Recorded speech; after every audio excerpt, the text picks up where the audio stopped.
ఏమైందక్క నీకు? వారం రోజుల నుంచి చూస్తున్నా డల్లుగానే కూర్చుంటున్నావు. ఏం చెప్పమంటావురా, మొన్ననే బావని జాబ్లో నుంచి తీసేశారు. అత్తమ్మకి కూడా ఒంట్లో బాగోలేదురా, హాస్పిటల్ కి తీసుకెళ్దామంటే డబ్బులు కూడా లేవు. ఇప్పుడే మంచిగా సెటిల్ అవుతున్నామన్న టైంలోనే జీవితం అంతా తలకిందులవుతుందిరా. ఏం చేయాలో అర్థమైతలేదురా. నాకు నీ సమస్య మొత్తం అర్థమైందక్క. నాకు తెలిసిన ఒక గురుజీ ఉన్నారు, సో నేను ఆయన దగ్గరికి తీసుకెళ్తా, సరేనా?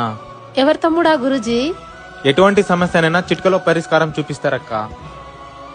ఎలాంటి సమస్యనైనా ఫోన్ లోనే చెప్తారక్క. ఒకసారి కాల్ చేద్దాం. శ్రీ పోలేరమ్మ తల్లి దివ్య ఆశీస్సులతో జ్యోతిషం చెప్పబడును. ప్రేమ సమస్యలు, పెళ్లి సమస్యలు, మనోవేదన, శత్రు సమస్యలు, పిల్లల పొరపాట్లు, భార్యాభర్తల సమస్యలు, విడాకులు, నాగఘోష, ఎలాంటి సమస్యలకైనా జ్యోతిషం చెప్పబడును. ఫోన్ ద్వారానే జ్యోతిషం చెప్పబడును. ఇక్కడ కనిపిస్తున్న నెంబర్ కి కాల్ చేసి గురుగారితో మీ సమస్యల్ని చెప్పగలరు.